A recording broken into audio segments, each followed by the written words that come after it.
ஒரு மனிதன் மருத்துவரிடம் சென்று மனதில் நிம்மதி இல்லை என்று கூறினான். டாக்டர் சில ஆலோசனைகள் சொல்லி பார்த்தார், ஒன்றும் முடியவில்லை.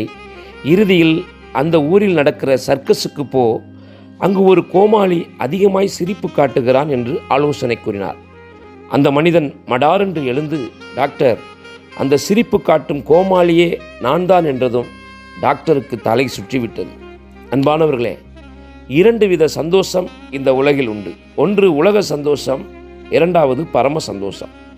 உலக சந்தோஷம் இயற்கையாக நன்மை கிடைக்கும்போது சந்தோஷப்படுவதும், தீமை நடக்கும்போது துக்கப்படுவதும் உலக சந்தோஷம். இந்த சந்தோஷத்தை உடையவர்கள் ஏற்றத்தாழ்வுள்ளவர்களாக இருப்பார்கள். நன்றாய் இருப்பார்கள், திடீரென்று கோபப்படுவார்கள், திடீரென்று குடிகாரராகி விடுவார்கள். இப்படிப்பட்ட மாற்றங்கள் மனிதனில் வர காரணம் இந்த உலக சந்தோஷம்தான். உலகத்தில் சுமார் 90% பேர் இந்த சந்தோஷத்தில் தான் காலம் தள்ளுகிறார்கள். பரம சந்தோஷம் உண்மையாய் ரட்சிக்கப்படுகிறவர்களுக்கு தேவன் தருவது.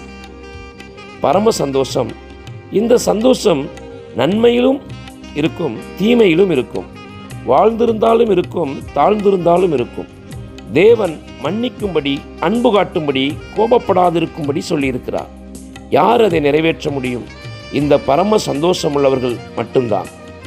உள்ளத்தில் சந்தோஷம் இருந்தால் யாரையும் மன்னிப்போம், அன்பு காட்டுவோம், கோபமே படமாட்டோம். அப்படிப்பட்டவர்களுடைய வாழ்வு ஏற்றத்தாழ்வில்லாமல் சீரானதாக இருக்கும். இன்று உங்கள் ஆவியை சோதித்து பார்த்து உண்மையான சந்தோஷத்தை பெற்றுக்கொள்ளுங்கள். எபிரேயர் 12:2 வாசிக்கிறோம், இயேசு தமக்கு முன் வைத்திருந்த சந்தோஷத்தின் பொருட்டு என்று சொல்லிவிட்டு இறுதியாக சொல்லப்பட்டிருக்கிறது, சிலுவையை சுமந்தார். ஆமென். God bless you.